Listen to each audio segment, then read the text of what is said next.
their own time in their own way. Yeah. But it's something I had noticed when I was coming out. It's like, all right, I'm going to bare my soul to my parents, and they're going to love me, and they're going to want to be there to support me, and then I found myself having to be there to support them instead, so that they could make enough progress to support me. Right. And it's like, but it's cool anyway. It is, and it's wonderful. When you come out the other end, it's a great thing. Yeah. Obviously, it's a it's a tough thing going through. I mean, everybody goes through it, and everybody goes through it with you, and eventually you're stronger for it, I think, which is really neat. I mean, I feel very fortunate. Virtually everybody in my life stood by me. Right. And so, but it's a really cool thing. I'm sorry. I'm sorry, Ken. We are hoping in the future to, part of what our organization does is we're looking to deal with the same kind of a thing, the friends, family members, anybody else, the supporters. Well, and I don't think it's that uncommon for queer support groups like ours.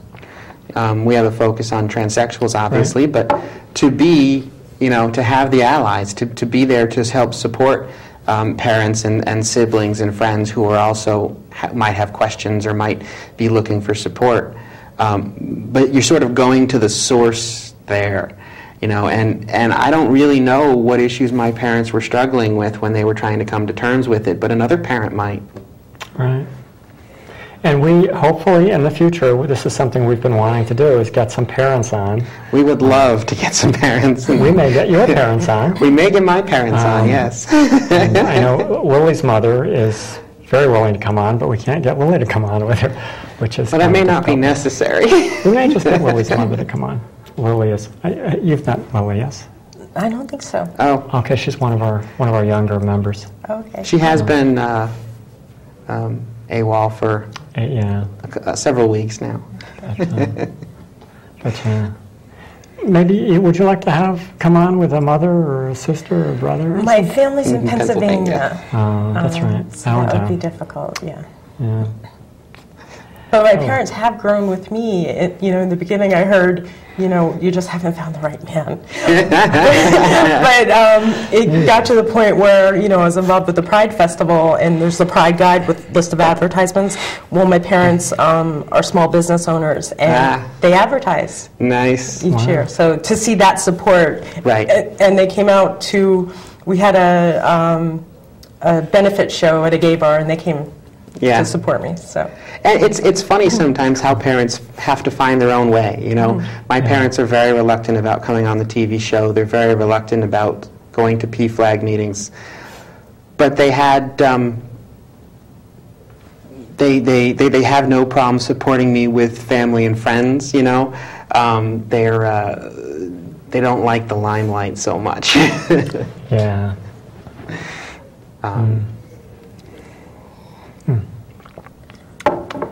Not sure if that's... I'm not sure if that's a call. Okay. It is, okay. Good evening, nlcTrans, you're on the air. Yeah, hi. After years of studying the topic of homosexual relationships, I've come to the conclusion, which took a lot of study, which was that homosexual marriage is a population reduction program. Okay, basically the woman who started Planned Parenthood, her name was Margaret Sanger. She was a known eugenicist. She wanted to get rid of revolutionaries, the poor, the feeble-minded. So they consider homosexuals feeble-minded people. And two people of the same sex can't have children. So their population reduces if they are allowed to get married. So the same people who are pushing abortion push same-sex marriage as a population reduction program. Wow. And the people who are homosexual really don't understand that this is the true agenda behind, you see it promoted in the media. Mainstream media now is really promoting homosexual relationships because this is a plan by globalists who want to reduce the homosexual population. By getting them to marry, they don't have children and they can't, they don't reproduce their genetic information, which basically many people believe homosexuals are sensitive people who genetically are inclined to have less of a sense of ego, less of a sense of self. And when they have an over-domineering mother or an absent father, they lean either towards the masculine or the feminine frame of mind. Now, this is good for socialism because socialism... Don't you think, though, if the point was to basically let homosexuals breed themselves out, more conservatives would be talking about it and less of the liberal media would be talking about it? No, it's not a liberal media. It's a controlled media by the globalists. They own all the big media companies. It doesn't work anyway. They consider homosexuals feeble-minded people, and they manipulate their minds to get them to reduce their own population. It's the same thing with abortion. They use abortion for people to kill their own babies off. Thank you so much for calling and offering your opinion. Over 35 million... Wow. It doesn't work. You know, homosexual people have children. You know? I mean, sometimes before coming out, sometimes adopting, you know, and honestly, how many billions of people are on the planet that we can't support now? That's certainly an interesting, that was an interesting take. Okay. I'm glad he took the time to study up on it. I wish he would have studied a more broader text. Wow.